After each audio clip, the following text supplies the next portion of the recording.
اعوذ باللہ من الشیطان الرجیم بسم اللہ الرحمن الرحیم اللہم صلی علی سیدنا و مولانا محمد وعلی آلہ وصحبہ وبارک وسلم وصلی علیہ۔ عامر آن لائن کے ساتھ عامر لیاقت حسین حاضر خدمت ہے۔ ناظرین محترم، یہ برسوں پہلے کی بات ہے، بہت برس بیت گئے۔ مکہ جس کو اللہ سبحانہ و تعالیٰ نے نبی کا شہر کہہ کر مخاطب کیا اور یہ کہا کہ یہاں تم چلتے ہو، یہاں تم پھرتے ہو، اس کی گلیوں سے بھی ہمیں پیار ہے، مطلب مفہوم بیان کر رہا ہوں میں۔ لا اقسم بہذا البلد کی بات ہو رہی ہے۔ تو یہ مکہ، اس کو بکہ بھی کہا جاتا تھا، پرانا نام اس کا بکہ تھا، اور یہاں گلشن اقبال میں ایک ریسٹورنٹ بھی ہے، بکہ ریسٹورنٹ، اس کے سامنے المصطفیٰ ویلفیئر سوسائٹی کا دفتر ہے۔ تو مکہ میں بڑی تاریخ ساز شخصیات وہاں پیدا ہو چکی تھی۔ سب سے بڑی بات تو یہ کہ آپ کے اور میرے آقا و مولا حضرت محمد مصطفیٰ صلی اللہ علیہ وآلہ وسلم سے بڑھ کر کون، مطلب مکے کو یہ اعزاز حاصل ہے کہ نبی کریم صلی اللہ علیہ وسلم کی پیدائش گاہ اگر کہا جائے تو وہ مکۃ المکرمہ ہے۔ اور آج اگر آپ صفا اور مروہ کے درمیان دوڑ لگائیں گے، آپ جو کہ حج اور عمرے کا ایک یعنی مرکزی رکن ہے، اگر آپ اس میں کریں گے تو آپ کو نظر آئے گا کہ صفا اور مروہ کے درمیان ایک گھر ہے، اور اس گھر میں اب تلاوت ہوتی رہتی ہے۔ وہ گھر حضرت عبد المطلب کا تھا، اور حضرت عبد المطلب نے وہ گھر بعد میں حضرت ابو طالب کو دیا۔ جس بچے کی پرورش وہ چاہتے تھے کہ ان کے بیٹوں میں سے کوئی بیٹا کرے، تو وہ حضرت ابو طالب نے ذمہ داری لی تھی، تو گھر بھی ان کو ابو طالب کو دے دیا۔ یقیناً وہ ابو طالب کا گھر تھا کہ جس میں حضرت محمد مصطفیٰ صلی اللہ علیہ وسلم پروان چڑھے۔ یہ تو میں باتیں آپ کو اس لیے بیان کر رہا ہوں کہ مکے کی بات ہے۔ مکے میں جبل ابو قبیس بھی ہے۔ مکے میں یہ صفا اور مروہ جو پہاڑیاں ہیں، یہیں پر حضرت اسماعیل علیہ السلام نے اپنی ایڑیاں رگڑی، یا حضرت جبرائیل علیہ السلام نے پر مبارک، وہاں پہ دونوں روایتیں ہیں، اور وہاں سے زمزم جاری ہوا۔ زمزم بھی ایسا تھا کہ حضرت حاجرہ نے کہا کہ زمزم تھم جا، رک جا، تو پھر زمزم پڑا، ورنہ وہ بہتا ہی رہتا۔ تو مکے کی بڑی تاریخ ہے، اور وہاں پر ایک سوق اللیل بھی ہے۔ سوق اللیل مروہ سے بالکل آگے ہے، جہاں پر وہاں پہ باتھ روم بنا دیے گئے ہیں، کیونکہ اس جگہ پر ابو جہل کا گھر تھا۔ تو آپ دیکھیے کیا حشر ہوتا ہے نبی کے دشمنوں کا۔ تو اسی مکے میں کعبۃ اللہ ہے۔ میں نے آخر میں اس لیے کہا کہ کیونکہ کعبۃ اللہ کا ہم سب طواف کرتے ہیں، اور اب پتہ نہیں وہ گھڑی کب آئے گی، بڑے دن ہو گئے، اس لیے کہ کووڈ کی وجہ سے سب کا ہی داخلہ اس وقت نہیں ہو پا رہا۔ اللہ تعالیٰ ہم سب کو، جس کا ہم ذکر کرنے جا رہے ہیں، ان کے ذکر کی فضیلت کی وجہ سے اللہ تعالیٰ ہم سب کو توفیق عطا فرمائے، اور اللہ تعالیٰ اپنا کرم عطا فرمائے کہ یہ کعبۃ اللہ کھل جائے اور ہم سب لوگ وہاں پر عمرے کے لیے جائیں، حج کے لیے جائیں، آمین ثم آمین۔ تو اس کعبۃ اللہ میں بڑے بت رکھے ہوئے تھے، ہر قبیلے کا تھا بت جدا جدا۔ 360 بت تھے وہاں پر، 360 بت باہر رکھے، کچھ بت باہر سے، کچھ اندر سے۔ اندر ذرا بڑے بت تھے، حبل، عزا، اس کے علاوہ لات تھا، اور منات تھے وہاں پر، یہ سارے وہاں پہ بت موجود تھے۔ تو ان بتوں کے درمیان ایک بہت متبرک خاتون حضرت فاطمہ بنت اسد رضی اللہ تعالیٰ عنہ، وہ میں تھوڑا سا یہ بتا دوں آپ کو کہ ایک خاتون اور بھی تاریخ میں گزری ہیں، ان کا نام بڑا پاک باز، بہت عظیم نام ہے، حضرت مریم علیہ السلام۔ تو جب وہ بیت المقدس کی طرف جا رہی تھیں تو ہاتف غیبی سے آواز آئی کہ وہاں نہیں جانا، بچے کی ولادت ہے تو استبل کی طرف ان کو بھیج دیا گیا۔ لیکن یہاں بڑا عجیب کیفیت تھی، یہاں نہیں کہا گیا ایسا، یہاں بھی بچے کی ولادت متوقع تھی، لیکن یہاں یہ نہیں کہا کہ کوئی استبل یا کسی اور، یہاں نہیں، مکے میں آ جاؤ کعبے میں آ جاؤ، داخل ہو جاؤ۔ یہ بڑا عجیب نقطہ ہے، کیونکہ یہ ایک ایسی بنیادی بات ہے کہ یہاں ایک ایسے شخص کی ولادت ہونے والی ہے، ایک ایسی ہستی کی ولادت ہونے والی ہے کہ جس نے پھر آنا ہے یہاں پر، کیونکہ اسے شاہد بنانا تھا کہ یہ دیکھ رہو بت کیسے رکھے ہوئے، انہی بتوں کو تم نے توڑنا ہے آ کر۔ اور یہ ہوا کیونکہ جب حضرت فاطمہ بنت اسد رضی اللہ تعالیٰ عنہ وہاں تشریف لے گئیں، تو اس کے بعد ایک ایسے بچے کی ولادت ہوئی کہ جس نے اپنی آنکھیں اس وقت تک نہ کھولیں جب تک کہ حضرت محمد مصطفیٰ صلی اللہ علیہ وآلہ وسلم کو نہ دیکھ لیا۔ اور جب آپ آئے اور آپ نے آنکھیں کھولی آپ کو دیکھ کر، آپ نے آنکھیں کھولی آپ کو دیکھ کر. ہم تو دونوں ہمارے لیے تو دونوں ہستیاں, ایک ہمارے لیے نبی ہیں, ایک اللہ کے پیدا کی ہوئی ایک ایسی ہستی ہیں کہ جو اللہ تعالیٰ نے نبی کریم صلی اللہ علیہ وسلم کی حفاظت کے لیے اور ان کی یعنی کہ آپ جس جنگ میں دیکھ لیں حضرت علی وہاں موجود ہیں, جہاں دیکھ لیں, میں مولا علی کی بات کر رہا ہوں, موجود ہے. اس کے ساتھ ساتھ علم میں, حلم میں, اور پھر رسول اللہ کا یہ قول کہ من کنت مولا فاز علی مولا, جس کا میں مولا اس کا علی مولا. تو یہ حضرت علی کی بڑی فضیلتوں میں ایک فضیلت یہ بھی شامل. تو اس بچے نے آنکھیں کھولی, نبی کریم صلی اللہ علیہ وآلہ وسلم نے اپنی زبان مبارک دہن مبارک میں ڈالی اور اس کو چوسا, اور جتنا علم ہے میں کہتا ہوں یہ اسی وقت حاصل ہو گیا تھا, کیونکہ علم کا شہر تو سرکار ہے اور اس کا دروازہ علی ہے. تو یہ بچے نے آنکھیں تو کھول لی, اس کے بعد بچے کی آنکھیں کبھی دشمنان رسول کی طرف سے ان کی کسی حرکت کی طرف بند نہیں ہوئی, کھلی نہیں. اور اس بچے کو امین بھی بنا دیا گیا, یعنی صادق کو ساتھ لے گئے, امین کو چھوڑ گئے.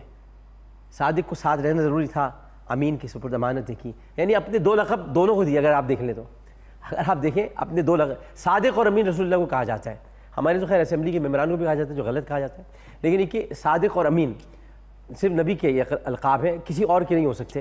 میں درخواست بھی کرتا رہتا ہوں ہمیشہ کہ ہمارے یہاں سے کوئی سپریم کورٹ میں بھی یہ درخواست دائر کرے کہ صادق اور امین پلیز ہٹا دیں, کیونکہ یہاں کوئی صادق اور امین نہیں ہے.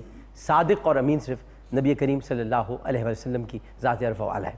تو صادق اپنے ساتھ لے گئے, یعنی سچائی کو اپنے ساتھ لے کر گئے, اور امانت کو امانت داروں کے سپرد امانتیں کرنے کے لیے اپنے بستر پہ چھوڑ دیا. ان کا نام ہے مولا کائنات حضرت علی کرم اللہ وجہ الکریم. حضرت عائشہ صدیقہ رضی اللہ تعالیٰ عنہ ارشاد فرماتی ہیں کہ میں نے بڑا نوٹ کیا ایک دن, مفہوم بیان کر رہا ہوں, میں نے بڑا نوٹ کیا ایک دن کہ میرے بابا جو ہیں وہ بار بار رسول اللہ صلی اللہ علیہ وسلم گفتگو فرما رہے ہیں, اور میرے بابا جو ہیں وہ میرے شوہر کو دیکھنے کے بجائے یا میرے آقا کو دیکھنے کے بجائے یا خاتم النبیین کو دیکھنے کے بجائے حضرت علی کو دیکھے جا رہے ہیں, اور سارے لوگ رسول کریم صلی اللہ علیہ وآلہ وسلم کی طرف متوجہ ہیں. میں بڑی پریشان ہوں, حیران ہوں کہ آخر میرے والد کو آخر کیسا کیا ہوا ہے کہ وہ علی کی طرف دیکھے جا رہے ہیں. تو میں نے اپنے والد سے پوچھا, کون کہہ رہی ہیں؟ عائشہ. کس سے پوچھا؟ ابو بکر سے. دوستی رکھو بھائی, سب محبتیں کرو, دیکھو کون بتا رہا ہے, کس کو بتا رہا ہے, کیا کہہ رہا ہے. تو انہوں نے کہا, میں نے والد سے پوچھا تو انہوں نے کہا بیٹی اصل میں علی کو یوں دیکھ رہا تھا کیونکہ میں نے رسول سے سنا ہے کہ علی کا چہرہ دیکھنا بھی عبادت ہے. یہ ہمیں حضرت عائشہ سے پتہ چلا, حضرت ابوبکر نے بتایا. تو جس کا چہرہ دیکھنا عبادت ہو اس کے لیے اپنے دل میں بغض رکھنا کیسا جہنم ہوگا. تھوڑی دیر سوچ لیجیے کہ علی سے بغض رکھنا جہنم ہے انسان کے لیے, منافقت ہے. منافقوں کا چہرہ دیکھنا ہو, حضرت عمر فرماتے ہیں, یہ حضرت عمر نے فرمایا رضی اللہ تعالیٰ عنہ, فرماتے کہ جب ہمیں منافقوں کی پہچان کرنا ہوتی تو ہم ان کے سامنے علی کا ذکر چھیڑ دیتے. اگر چہرے محبت سے سرخ ہو جاتے, تمتما اٹھتے, تو ہم سمجھ لیتے منافق نہیں ہے, اور اگر چہرے کالے پڑ جاتے, سیاہ پڑ جاتے, تو ہم جان لیتے کہ یہ منافق ہے. تو علی سے بغض رکھنے والوں کے چہرے کالے پڑ جاتے ہیں, اور محبت رکھنے والوں کے چہرے تمتما اٹھتے ہیں, سرخ ہو جاتے ہیں کہ مولا علی کا ذکر آیا ہے. تو آج انہی کی پیدائش کے حوالے سے 13 رجب المرجب. اچھا دیکھیے اپنی خلافت کا, اچھا ہمارے یہاں تو ایک عجیب پتہ نہیں کس نے یہ کیا سسٹم شروع کر دیا, میں علماء سے پوچھ لوں گا. دمادم مسقل اندر ابو بکر دا پہلا نمبر, عمر دا دوسرا نمبر, عثمان دا تیسرا نمبر, علی دا چوتھا نمبر. بھائی آپ نمبرنگ کرنے والے کون ہیں بھائی؟ کون ہیں؟ کیسے کر سکتے ہیں نمبرنگ؟ یہ سب رسول کے پیارے ہیں, یہ ان کے ادوار ہیں, یہ ادوار ہیں, نمبرنگ نہیں ہے. یہ ادوار سے کہ ایک دور ہے حضرت ابوبکر کا, ایک دور ہے حضرت عمر کا, یہ اس سے تو آپ کہہ سکتے ہیں کہ چوتھے خلیفہ راشد. مگر کون چوتھا ہے کون پہلا ہے یہ تو اللہ اس کا رسول ہی بہتر جانے. باقی آپ ان سے پوچھتے تو یہ ادب سے یہ کہتے ہیں, سب ایک دوسرے کے لیے کہا کرتے ہیں. حضرت علی کوئی پوچھتا تھا وہ کہتے تھے ابو بکر پہلے, ابو بکر سے کوئی پوچھتا تھا وہ کہتے تھے علی پہلے, حضرت عمر سے کوئی پوچھتا وہ کہتے تھے ابو بکر پہلے. تو آپ اور ہم کون ہوتے ہیں نمبرنگ کرنے والے؟ ہمیں کس نے یہ کہا ہے کہ ہم نمبرنگ کریں؟ اسی لیے میں یہ بات کہنا چاہتا ہوں کہ تو اپنا نمبر خود لے کے آئے تھے. 13 رجب 3 اور 1 کرے تو 4. ان کو پتہ تھا کہ میں نے چوتھے نمبر پہ اس لیے آنا ہے کیونکہ جو شورشیں اس وقت تھیں ان کو علی کے سوا کوئی ختم نہیں کر سکتا تھا. خوارج کی شورشیں, منافقوں کی شورشیں, وہ ساری ختم کی حضرت علی نے. یہ دور ہی ان کا تھا, اور وہ دور ایسا تھا کہ لوگ ڈھونڈتے پھرتے تھے خلیفہ کو تو دیکھ لے کیسا ہے, پتہ ہی نہیں چلتا تھا. خلیفہ تو کہیں بیٹھا ہوا اپنے جوتے صحیح کر رہا ہے, کہیں پہ کپڑے ٹانک رہا ہے, کہیں باہر ہے. یہ تھا خلیفہ. یہ دور ضروری تھا, اور یہ دور آنا ہی اس دور کے بعد تھا کہ جب حضرت علی نے کہا کہ ان کے دور میں شورشیں اس لیے نہیں ہوئی کہ میرے مشیر تم تھے, ان کا مشیر میں تھا. تو وہ جب سب چلے گئے تو مشیر کی بھی حکومت آئی, یہ خلافت آئی, اور خلافت نے بتا دیا پوری دنیا کو کہ جب علی خلیفہ بنتے ہیں تو اس ذوالفقار سے کیا کچھ ہو سکتا ہے, اور وہ کر کے دکھایا. اور اس کے بعد تو خیر امارت آ گئی تھی اسلام میں, لیکن خلافت یہیں تک رہی. بہرحال علماء کرام کی طرف بڑھتے ہیں. آج بڑا اہم یہ ہمارا پروگرام ہے, اور تھوڑا سا معمول سے ہٹ کر ہے, اس لیے میں نے آپ کو یہ ساری باتیں کی ہیں کہ محبت علی دل میں پیدا کیجیے. اس کی وجہ یہ ہے, صرف چھوٹی سی بات کروں گا, اس کی وجہ یہ ہے کہ محبت علی دل میں پیدا کیجیے کہ یہ محبت علی آپ کو نبی کریم صلی اللہ علیہ وسلم تک پہنچا دے گی. کیونکہ دنیا اور آخرت میں اگر ان کا کوئی بھائی ہے تو وہ علی ہے. یہ خود انہوں نے فرمایا ہے. پورے مدینے میں آپ نے سب کے بھائی بنا دیے تھے. ابوبکر تیرا یہ بھائی, عمر تیرا یہ بھائی, مواخات کا رشتہ جب قائم کیا تھا. لیکن جب حضرت علی کا کوئی بھائی نہیں بنایا تو آپ روحان سا ہو گئے. آپ نے کہا آپ نے میرا کوئی بھائی نہیں بنایا, تو آپ نے قریب بلایا, گلے سے لگایا اور کہا دنیا اور آخرت میں میرا تو بھائی ہے. یہ بہت بڑی بات ہے, اس کو سمجھنے کی کوشش کریں کہ رسول نے بھی اپنا کوئی بھائی نہیں بنایا, علی کا بھی بھائی نہیں. ارے دونوں مطلب ایک دوسرے سے جدا تھوڑی ہیں, بس فرق صرف اتنا ہے کہ وہ خاتم النبیین ہیں, ان کے بعد کوئی نبی نہیں, لا نبی بعدی. اور ان کو نسبت مگر ویسی ہے جیسے ہارون کی نسبت موسیٰ کے ساتھ تھی, لیکن وہ نبی تھے, یہ نبی نہیں ہے. ہمارے تشریف فرمائیں جناب assistant professor faculty of Islamic studies Jamia Karachi, جناب ڈاکٹر محمد اسحاق عالم صاحب. السلام علیکم. وعلیکم السلام ورحمۃ اللہ. الحمد للہ. تشریف فرمائیں چیئرمین پاکستان شیعہ کونسل علامہ سید ظہیر عباس عابدی صاحب. اسحاق عالم صاحب, ایک کی بڑی محبت تھی صحابہ کرام میں ایک دوسرے کے ساتھ, لیکن ہم نے دیکھا کہ جیسے جیسے وقت گزرتا گیا کچھ ایسے لوگ پیدا ہوتے رہے, فرقے تو نہیں کہوں گا کیونکہ فرقے تو دو ہی ہیں, ایک تو یا تو مسلمان ہیں یا پھر خارجی ہیں, باقی تو سب مسلک ہیں. لیکن کچھ ایسا ہوتا رہا طریقہ کہ نفرتیں پیدا کرنے کی کوشش کی جاتی رہی, لیکن ہو نہیں سکی. آج بھی اگر آپ دیکھیں تو چاروں عین ہیں, عبداللہ, عمر, عثمان, علی, چاروں عین ہی ہیں, اور عین خلافت بھی ہیں اور عین خلیفہ بھی ہیں. تو مگر ان میں جنہوں نے بھی یہ سب کیا, کوششیں کی, آج فرمائیے گا یہ محبتیں کیسے دوبارہ پیدا ہوں؟ ویسے تو ہیں لیکن ہم لوگ کہیں نہ کہیں دیکھتے ہیں کہ کوئی نہ کوئی بغض رکھتا ہے کسی نہ کسی سے, یہ کیسے ختم ہو؟ بسم اللہ الرحمن الرحیم, نحمدہ ونصلی علی رسولہ الکریم, اما بعد. ڈاکٹر صاحب, جو حضرت علی رضی اللہ تعالیٰ عنہ کے حوالے سے جو ابتدائی باتیں آپ نے خود ارشاد فرمائیں, وہ تو نہایت ہی خوبصورت باتیں تھیں. اس کے بعد تو میرے خیال میں کچھ زیادہ گنجائش بچی نہیں کہ ہم بھی اس میں حصہ لیں. بڑی خوبصورت باتیں تھیں. میں نے اس پوری گفتگو سے یہ بات حاصل کی کہ حضرت علی رضی اللہ تعالیٰ عنہ رسول اللہ صلی اللہ علیہ وسلم کے انتہائی معتمد خاص تھے, جس کو آپ کہہ سکتے ہیں کہ جیسے کسی بڑے شخص کا پرسنل سیکریٹری ہوتا. کیونکہ احادیث میں ہم نے جو حضرت علی رضی اللہ تعالیٰ عنہ اور رسول اللہ صلی اللہ علیہ وسلم کے بیچ کا رشتہ اور تعلق دیکھا ہے. کہیں دو گروہوں کے بیچ میں اختلاف ہوا ہے یا دو افراد کے بیچ میں کوئی اختلاف ہوا ہے تو رسول اللہ نے حضرت علی کو حکم دیا کہ جاؤ فیصلہ کر کے آؤ. یعنی جو اپنا کام تھا وہ ان کے سپرد فرما دیے کہ جی آپ میرا کام خود کر کے آئیں. کہیں اگر آپس میں صلح کرانی ہے تو وہ صلح بھی ان کے ذریعے سے ہو رہی ہے. کہیں اگر بادشاہوں کو یا کسی بہت بڑے لیڈر کو, سربراہ کو خط لکھوانے کی ضرورت پیش آ رہی ہے تو نبی کریم صلی اللہ علیہ وسلم حضرت علی کے ذریعے سے وہ خط لکھواتے ہیں. تو کہیں اگر علمی کوئی مجلس سجتی ہے تو حضرت علی رضی اللہ تعالیٰ عنہ انتہائی آپ سے قریب ہوتے ہیں.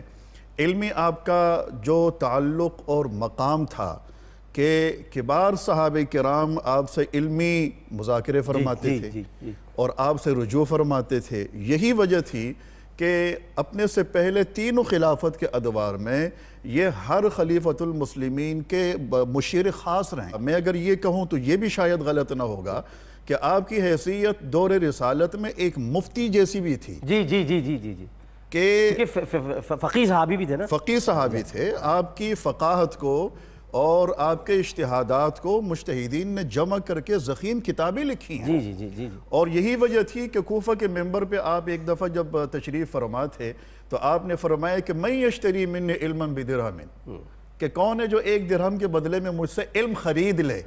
تو وہ ایک تابعی تھے, ان کے نام میرے ذہن میں نہیں ہے, وہ فوراً سمجھ گئے اور وہاں سے اٹھے باہر گئے اور 1 درہم کے بدلے میں کچھ کاغذ خریدے, اوراق صفحات خالی, اور آ کر سامنے بیٹھ گئے اور کہنے لگے کہ میں حاضر ہوں, مجھے بتائیں, میں خالی اوراق لے کے آ چکا ہوں. پھر آپ نے ان کو بہت ساری حدیثیں املا کروائیں. تو آپ کا یہ علمی مقام تھا. تو دور رسالت میں جس شخص کا اتنا بڑا مقام کہ رسول اللہ صلی اللہ علیہ وسلم کبھی آپ کو فرما رہے ہیں کہ ہوا اخی, ہوا ابن امی, کہ کہیں فرماتے ہیں کہ یہ میرے بھائی ہیں, کبھی فرماتے ہیں کہ یہ میرے چچا زاد بھائی ہیں, اور کہیں فرماتے ہیں کہ اسد اللہ کی فی الارض, کہ رب کی دھرتی پر رب کا شعر ہے, اور کہیں آپ کو قاضی بنا دیا جاتا ہے, کہیں آپ کو بہت بڑا مفتی بنا دیا جاتا ہے, کہیں آپ کو قاصد بنا دیا جاتا ہے. جرت اور دلیری بہادری کا عالم دیکھیں کہ کہیں آپ کے ہاتھ میں جنگوں کے بیچ میں پرچم تھما دیا جاتا ہے, اور کہیں یہ کہا جاتا ہے اس کو ڈھونڈ کے لاؤ جسے اللہ اس کا رسول محبت کرتے تاکہ علم دیں اس کو. جی یہ سارے اوصاف تھے جو حضرت علی رضی اللہ تعالیٰ عنہ کے بیچ میں تھے. اب آپ کا جو سوال تھا کہ یہ سارے حضرات آپس میں ایک تھے, بالکل تھے, ایک دوسرے سے محبت فرماتے تھے. بے شک. کبھی کسی پر اگر تنقید کی ہے, تنقید کا لفظ میرے خیال میں شاید بڑا مناسب نامناسب سا لفظ ہوگا, کہیں اگر اختلاف ہوا ہے, اپنی رائے کا اظہار ہوا ہے, تو وہ علمی نوعیت کا اختلاف تھا. بالکل صحیح. اب اسی سے اندازہ لگا لیں کہ حضرت عمر خلیفۃ المسلمین ہے اور حضرت علی رضی اللہ عنہ. اگر آپ کی ایک بریک لے لوں اس کے بعد ہم لوگ وہیں سے شروع کریں, ایک وقفہ لیتے ہیں. وقفے کے بعد بہت زبردست گفتگو چل رہی ہے, اور ابھی تو علامہ صاحب نے بھی بات کرنی ہے, لیکن یہاں پر ہم چھوڑے جا رہے ہیں سلسلہ کہ علمی نوعیت کی اختلاف رائے تھا. اور وہ اختلاف رائے بھی کیا اختلاف رائے تھا, یہ مطلب حضرت عمر نے جیسے کہہ دیا تو بکر سے کہ ابھی دیکھیں ابھی نبی کریم صلی اللہ علیہ وسلم تشریف لے گئے, ابھی اگر ہم کذابوں کا خاتمہ کرنے لگ گئے تو ہمارے لیے بڑا مسئلہ ہو جائے گا. ابھی ہمیں ریاست انہوں نے کہا نہیں کچھ بھی ہو جائے میں تو کروں گا. اب یہ ایک علمی بات ہے, ان میں صحابہ ہیں آپس میں, وہ کچھ بھی چاہیں کریں, ہم تو ان کے گھر کے نوکر ہیں, ہمیں بیچ میں بولنے کی کیا ضرورت ہے. ایک وقفہ لیتے ہیں, وقفے بعد حاضر ہوں گے. السلام علیکم ورحمۃ اللہ.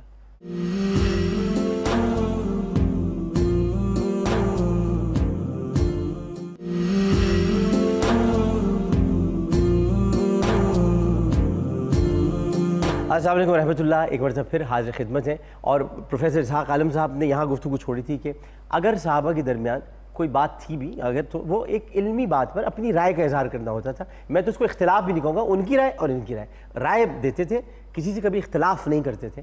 تو وہ یہیں پر آپ شروع کرتے ہیں. جی ڈاکٹر صاحب جزاک اللہ. حقیقت یہ ہے کہ اللہ پاک نے انسانوں کے مزاج مختلف پیدا فرمایا. جہاں انسان ہوں گے وہاں اختلاف ہوگا. لیکن اگر میں اختصار کے ساتھ یہ بات کروں, یہ جملہ عرض کروں کہ اختلاف کے بھی کچھ آداب ہوا کرتے ہیں. جی ہاں. اختلاف کے بھی آداب ہوا کرتے ہیں. ہم اگر ان اختلافات کو, موجودہ دور کے حوالے سے بات کر رہا ہوں, کہ اگر آج کل کے اختلافات کو, چاہے وہ علمی اختلافات ہوں یا مسلکی اختلافات ہوں, ہم ان اختلافات کو اگر یکسر 100% ختم نہیں کر سکتے ہیں تو ضرور یقیناً اس کو کمزور کر سکتے ہیں. بالکل کر سکتے ہیں. ہم کمزور ضرور کر سکتے ہیں. کامنالٹی اور سملیرٹی نکال کے کمزور کر سکتے ہیں. بالکل. تو اصل ہمارا جو مرض ہے وہ یہ ہے کہ ہمیں رسول اللہ کی سیرت کا صحیح طریقے سے علم نہیں ہے. ہمیں مسلمانوں کے جو خلفاء ہیں ان کی تاریخوں کا اور ان کی سیرت کا, ان کی اخلاقیات کا علم نہیں ہے. ہمیں اپنے بزرگوں کی تعلیمات کا علم نہیں ہے. ہمارے بزرگوں کی تعلیمات اور ہمارے صحابہ کی تعلیمات اور ہمارے خلفاء کی تعلیمات, سب سے بڑھ کر رسول اللہ کی تعلیمات ہرگز یہ نہیں تھیں کہ آپس میں اختلافات اتنے زور و شور کے ساتھ ہو کہ ایک دوسرے کی شکل تک دیکھنا ہم گوارا اور پسند نہ کریں.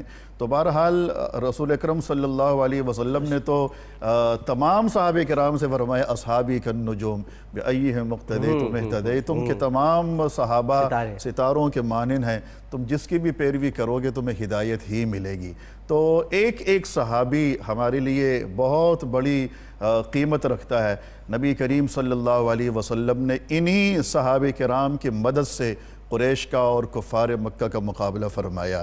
تو یہ ہمارے لیے عظیم ہستیاں, ہمیں ان کے حالات سے, ہمیں ان کے واقعات سے, ان کے کردار سے, ان کی تاریخوں سے اور ان کی جرت, دلیری, بہادر, علمی نوعیت کی باتوں سے ہمیں ضرور رہنمائی حاصل کرنی چاہیے.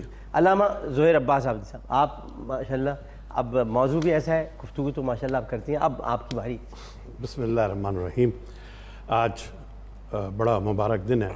ایسا مبارک دن کہ مولا کائنات علی ابن ابی طالب اس دنیا میں ان کی آمد ہوئی، اور مقدس ترین مقام جیسے کہ آپ نے کہا خانہ کعبہ میں ان کی آمد ہوئی۔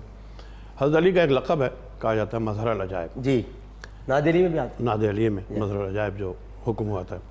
میں 2-3 پوائنٹ مظہر العجائب کے حوالے سے ذرا کہ آپ کی زندگی کا آغاز سے لے کے انجام تک آپ عجائبات کے مظہر ہیں۔ واہ واہ واہ واہ واہ، عجیب چیزیں جو ظاہر وہ نظر نہیں آتی۔ سب سے پہلی بات تو یہ کہ آپ دیکھیے کہ جس دور میں علی کی ولادت ہوئی ہے اور فاطمہ بنت اسد خانہ کعبہ گئی ہیں، تو فاطمہ بنت اسد خانہ کعبہ گئی کیوں؟ یہ دیکھیے وہ دور ہے جہاں ہاسپٹل نہیں ہوتے، کلینکس نہیں ہوتے، جو کچھ ولادت ہوتی ہے وہ گھر میں ہوتی ہے۔ بالکل صحیح بات۔ اچھا، فاطمہ بنت اسد کا یہ پہلا بچہ نہیں ہے کہ انہیں پتہ ہی نہیں کہ بچہ، چوتھا بچہ ہے۔ ہاں چوتھا بچہ ہے۔ تو آپ کو یہ بھی اندازہ ہے کہ اس وقت ڈیلیوری کا عباس جعفر عقیل ہو چکے تھے۔ ہاں ہو چکے ہیں۔ اس کے باوجود آپ اس موقع پر جب کہ کچھ ہونے والا ہے، گھر میں بجائے اس انتظام کو کرنے کے خانہ کعبہ تشریف لے جاتی ہیں۔ تو یہ ایک بہت بڑی عجیب سی چیز ہے کہ وہ کون سی چیز تھی جس نے فاطمہ بنت اسد کو اس بات پہ مجبور کیا کہ وہ خانہ کعبہ کی طرف جائے۔ پھر وہ جا کے دعا کرتی ہیں کہ پالنے والے تو یہ واسطہ ابراہیم کا اور اس کا جو میرے بطن میں ہے، یہ 2 واسطے انہوں نے دیے ہیں۔ یعنی ایک وہ جو بانی کعبہ ہے، ایک وہ جو محافظ کعبہ۔ واہ واہ واہ واہ واہ واہ، صرف 2 واسطے تھے کہ ان کا واسطہ مجھے اس مشکل کو تو آسان کر۔ جیسے یہ دعا کی ہے بانی کعبہ اور محافظ کعبہ، بہت سی بات، یا کہہ لو کہ وارث کعبہ کہہ لو، وارث کعبہ، بالکل صحیح بات۔ جیسے یہ دعا کی ہے تو دیوار شق ہوئی۔ اب یہ عجائبات اب ان کی زندگی کے آپ دیکھیں، یہاں سے شروع ہوتے ہیں کہ میں اور آپ بیٹھے اور اگر بھی یہاں سے کوئی چیز گرے تو ہم پیچھے ہٹیں گے، ہمارے سامنے ہٹے پیچھے ہٹیں۔ مرد ہو کے سب کچھ ہو کے سب جانتے ہیں، وہ عورت ہیں، خاتون ہیں، وہ پیچھے نہیں ہٹی، وہ داخل ہو گئی۔ لیکن اگر پیچھے ہٹ جاتی تو حیدر کرار کو کیسے جنم دیتی؟ حیدر کرار کی ماں ہے، اور وہ داخل ہو گئی۔ یہ عجائبات میں سے۔ اب میں اس سے اور آگے بڑھتا ہوں۔ جو چیز آپ نے کہی 3 دن نہیں، اور 3 دن تک ان کو خان نعمت آتے رہے اور ولادت ہوئی، اور ولادت آ کے جب وہ باہر آئیں تو ادھر سے رسول آئے، اور انہوں نے فاطمہ بنت اسد نے علی کو رسول کی گود میں دے دیا۔ اور ابھی آپ نے جیسے فرمایا کہ جی رسول علی نے آنکھیں کھول دی، اس وقت تک نہیں کھولی۔ سب علی کو کس نے بتایا کہ وہ رسول کی گود میں آ گئے؟ اس لمس کو کیسے محسوس کیا، اس گرمی کو کیسے محسوس کیا؟ ابو طالب بھی تو ہو سکتے تھے، بالکل ہو سکتے تھے۔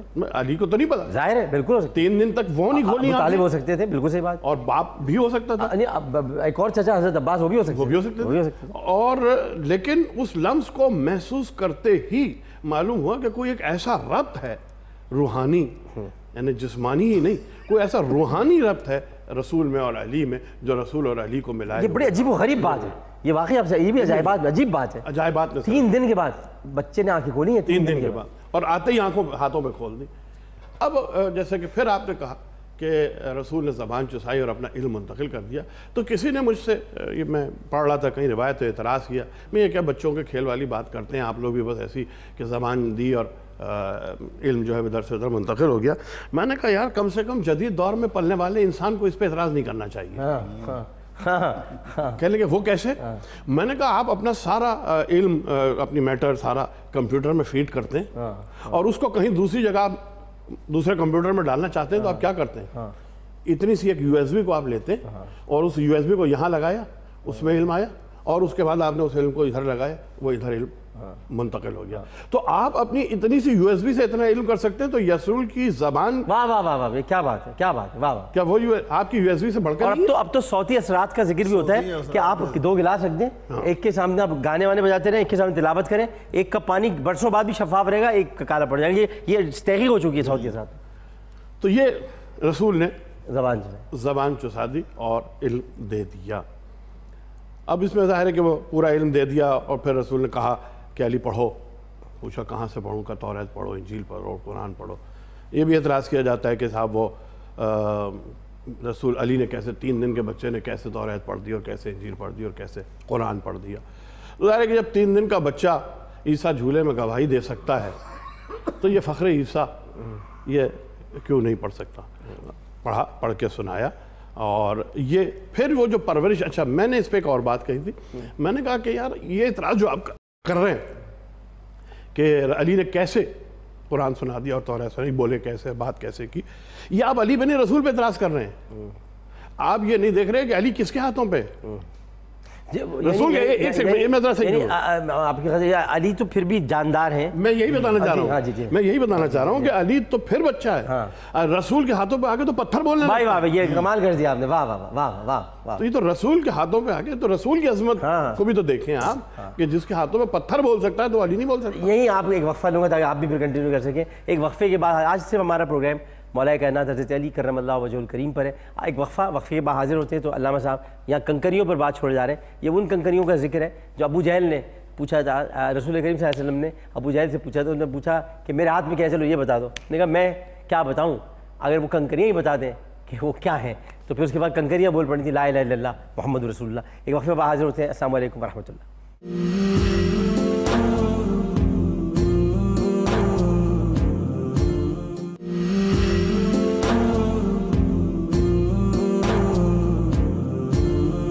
السلام علیکم ورحمۃ اللہ. ایک مرتبہ پھر حاضر خدمت ہے.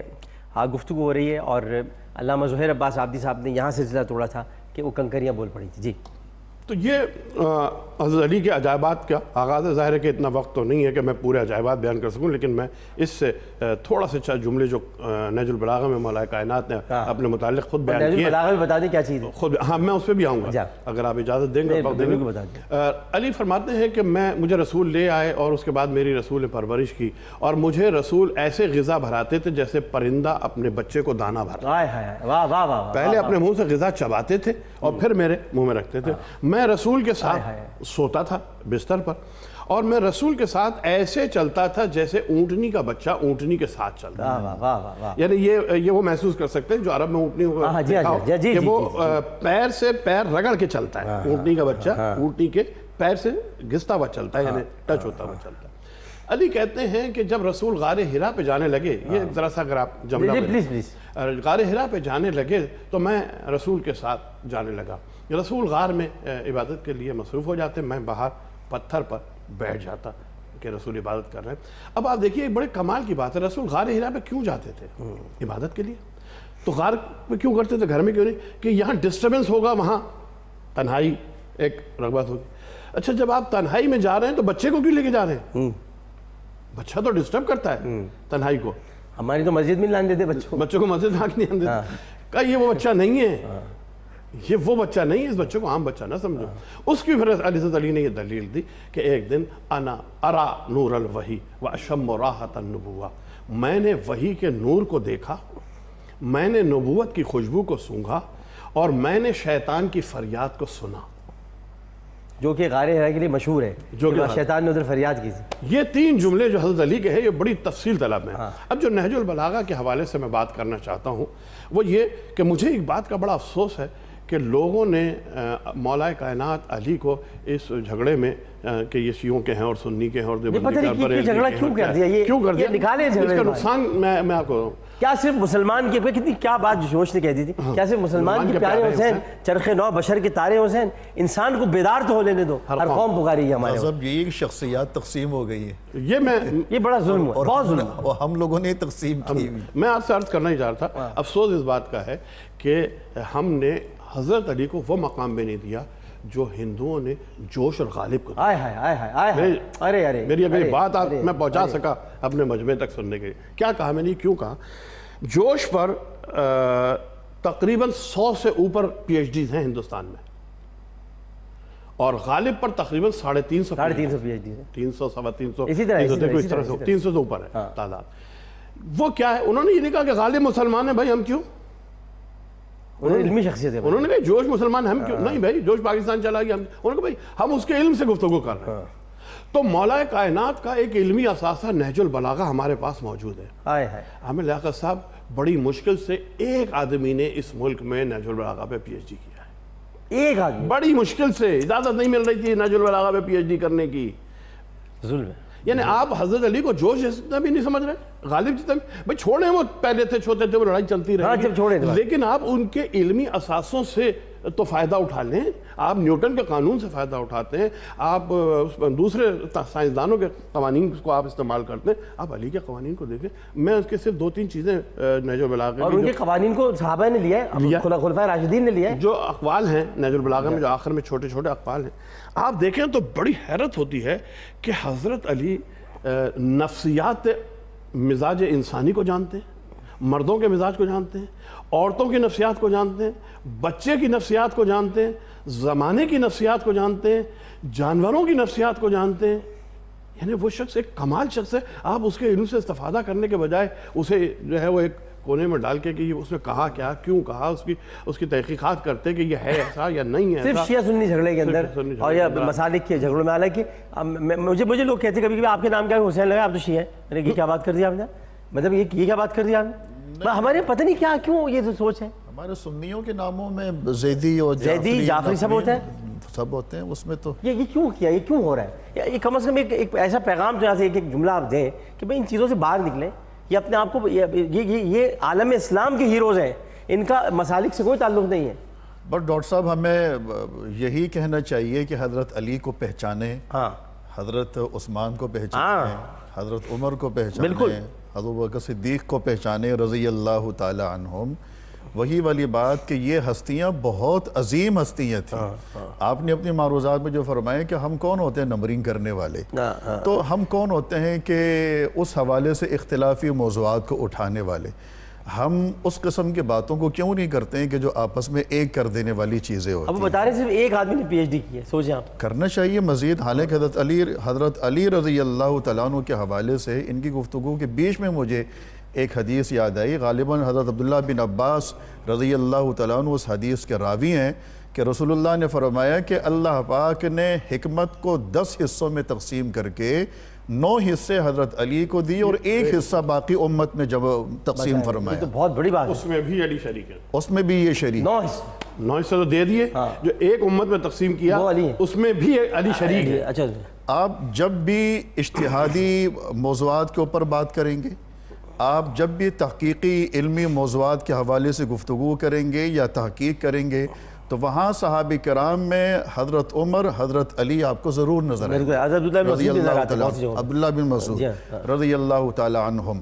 تو حضرت علی کے اجتہادات احادیث میں موجود ہیں. تابعین نے ان سے استفادہ کیا ہے, تبع تابعین نے ان سے استفادہ کیا ہے, اور تابعین اولیاء کرام نے سب نے استفادہ کیا ہے, بالکل استفادہ کیا ہے. تو ہمارے لیے تو بلکہ میں تو ایک بات اور کرتا ہوں کہ قدرت نے جب ان کو مدینہ منورہ سے کوفہ منتقل کر دیا, قدرت نے منتقل کیا, اسباب تو اللہ تعالیٰ بنا دیتا ہے. اب اگر کوئی شخص یہ کہے کہ یہ تو بس حالات کا تقاضا تھا تو چلے گئے, نہیں ایسا نہیں تھا, میں اس چیز کو نہیں مانتا. ایسے ان کے بیٹے جو کربلا گئے وہ بھی رب نے وہاں بلوایا. جی, یہ اللہ پاک کی طرف سے ایک طے شدہ منصوبہ تھا. بالکل صحیح. وجہ اس کی یہ تھی, پیاری بات کیا, بہت پیاری بات. وجہ اس کی یہ تھی کہ اللہ پاک نے علوم کو دنیا میں پھیلانا تھا. صرف مدینہ منورہ کے در و دیوار تک اس کو محدود اور مقید نہیں کرنا تھا. یعنی کس طریقے سے آپ سے پہلے عبداللہ بن مسعود وہاں گئے کوفہ, اور پھر کچھ عرصے کے بعد آپ نے پورا دارالخلافہ وہاں منتقل فرما دیا, اور پھر اسی جگہ پر عبداللہ بن مسعود نے اور ان حضرات نے, باقی لوگوں نے اپنے اپنے علمی مراکز و مکاتب قائم کیے. پھر اسی جگہ پر حضرت امام ابو حنیفہ رحمۃ اللہ تعالی علیہ کو اللہ پاک نے وہاں پیدا فرمایا, اور آپ نے مکاتب عبداللہ بن مسعود سے علوم حاصل کیے. وہیں سے تو پھر علم پھیلا. بالکل پھیلا, اور نگاہ نبوت دیکھ چکی تھی, اور ان اصحاب میں وہ منتقل ہو چکا تھا. نگاہ نبوت نے دیکھ لیا تھا حضرت عمر کا شہید ہونا ایک مسجد میں, اب کیا پھر اسی مسجد میں حضرت علی شہید ہوتے, اب کیا پھر یہاں پر قتل و غارت ہوتی مدینے میں. مدینے کو محفوظ کر دیا, قتل و غارت سب باہر ہوئی, حضرت امام حسین نے بھی مدینہ چھوڑ دیا. یہ سب طے تھا, ورنہ وہ کیا, اور مکہ بھی چھوڑا, ورنہ مکے میں آ کے مارنے کے لیے پہنچ گئے تھے. امام حسین کو قتل کرنے مکے میں آ رہے تھے, کعبے میں داخل ہو رہے تھے. تو یہ ڈاکٹر صاحب نقطے کی بات ہے کہ علم اتنی بڑی اہمیت والی چیز ہے کہ اللہ پاک نے اس کو پھیلانے کا فیصلہ فرمایا, تو حضرت علی کو وہاں جانے کا حکم ہو گیا, اسباب یوں پیدا ہو گیا. پھر وہیں وہ کوفہ تو باقاعدہ علم کا مرکز بنا, اور پھر وہاں کتنے علمی لوگ مسجد کوفہ سے تو علم تقسیم ہوتا تھا, وہاں سے علم تقسیم ہوتا تھا. اور حدیث پاک میں آتے ہیں رسول اللہ فرماتے ہیں کہ اقضاہم علی، کہ آپ سب سے بہترین فیصلہ اور مال و کرنے دولت والے کے معاملے میں انسان بھی ہیں۔ نبی کریم صلی اللہ علیہ وسلم جیسی عادات تھیں، وہ بھی ان کے پاس بھی کچھ نہیں ہوتا تھا، حالانکہ سب کچھ ان کا ہے، سب کچھ ان کا ہے، چاہے تو اشاروں سے اپنے کائے پلٹ دے دنیا کی، لیکن ان کی حالت بھی ایسی رہتی تھی ان کی بھی۔ ایک چیز میں ذرا سا، چونکہ وہ گفتگو شروع ہوئی تھی، جی جی دیکھیے اختلاف پہ میں بات کر دوں ذرا سا اپنی امت کو ایک پیغام پہنچانے کے لیے۔ اختلاف ایک فطری عمل ہے، لیکن اختلاف و فساد میں بڑا فرق ہے۔ مخالفت میں بڑا فرق ہے، اختلاف میں اور مخالفت میں۔ اختلاف کو فساد بنا دینا یہ کم علمی کی نشانی ہے، کام علمی کی نشانی۔ ٹھیک ہے۔ دو حدیثیں، ایک تو دو آیتیں قرآن کی میں صرف پیش کروں گا۔ ایک تو رسول کے لیے کہا قرآن نے وَمَا أَنْتُمْ بِوَكِيلٍ عَلَيْهِمْ، تم ان پہ وکیل نہیں ہو۔ جب رسول وکیل نہیں ہے تو اگر آپ کسی چیز سے میری اختلاف کر رہے ہیں، آپ کے نظریات کچھ اور ہیں، میں صرف آپ تک پہنچا سکتا ہوں، وَمَا عَلَيْنَا إِلَّا الْبَلَاغُ، یعنی نبیوں کا کام صرف پہنچا دینا ہے۔ اللہ نے آپ کو عقل دی، اللہ نے آپ کو اعلیٰ دی۔ ہمارا مسئلہ یہ ہے کہ ہم یہ چاہتے ہیں کہ لٹ لے کے نہیں تو مان میری، جہاں یہ چیز آ جاتی ہے لٹ لے کے مان، تو جو چیز نبی نے نہیں کی وہ ہم اور آپ کو کس نے اختیار دے دیا کہ ہم یہ کریں؟ صحیح بات، صحیح بات۔ ہم اختلاف، ٹھیک ہے، اختلاف رائے ہے، اختلاف فکر ہے، اختلاف نظر ہے، اختلاف عقیدہ ہے، تاریخی واقعات میں اختلاف ہیں، یہ ہر جگہ ہے، لیکن ہم اس پہ یہ بات ہے کہ صحابہ سے پیار کرتے تھے، لیکن یہ کہ دل اتنا وسیع ہونا چاہیے کہ اس اختلاف کو۔ بالکل صحیح بات، بالکل صحیح۔ بہت بہت شکریہ آپ دونوں حضرات کا۔ ناظرین محترم، آج وقت نہیں رہا کہ میں بارگاہ رسالت مآب صلی اللہ علیہ وآلہ وسلم میں عقیدت کی پھول نچھاور کر سکوں، لیکن میں ایک جملے کہنے کا وقت ضرور ہے، اور وہ یہ کہ ابھی دونوں حضرات میرے لیے تو استادوں کا درجہ رکھتے ہیں، دونوں حضرات یہ گفتگو فرما رہے تھے کہ حضرت علی کا علم کیا تھا، اور ان کو اللہ تعالیٰ جیسے ابھی فرمایا کہ جانوروں کی نفسیات جانتے ہیں، لوگوں کی نفسیات جانتے ہیں، سب کچھ پتہ ہے۔ تو مجھے یاد آ گیا کہ کسی یہودی نے ایک دفعہ مدینے میں، آپ کوفے میں تھے، تو آپ کی نماز چھڑانے کے لیے، کہ آپ کو پتہ ہے عصر اور مغرب میں بڑا کم وقت رہتا ہے، تو آپ سے پوچھا کہ بھائی آپ کے بڑے علم کی بات سنیے، ذرا بتائیے گا کہ انڈے دینے والے جانور کون سے ہیں اور بچے دینے والے جانور کون سے ہیں؟ تو حضرت علی مسکرا کے کہا مجھے پتہ ہے تو کیا چاہتا ہے، لیکن ویسا ہو نہیں سکے گا جو تو چاہتا ہے، اللہ کے کرم سے میں تجھے بتا دیتا ہوں سب کے نام جو تو پوچھنا چاہ رہا ہے۔ ایسا کر کے جن جانوروں کے کان اندر کی طرف مڑے ہوئے وہ انڈے دیتے ہیں، اور جن کے باہر نکلے ہوئے وہ بچے دیتے ہیں، اب نام تو خود گنتا رہے، یہ کہ اگر آپ مسجد کی طرف چلے گئے۔ تو علم اور فضاحت کا یہ مقام تھا کہ علی اس طرح جواب دیتے تھے کہ اگلا جو ان کو معاذ اللہ شرمندہ کرنا چاہتا ہو وہ خود شرمندہ ہو جائے۔ عامر لیاقت حسین کو اجازت دیجیے۔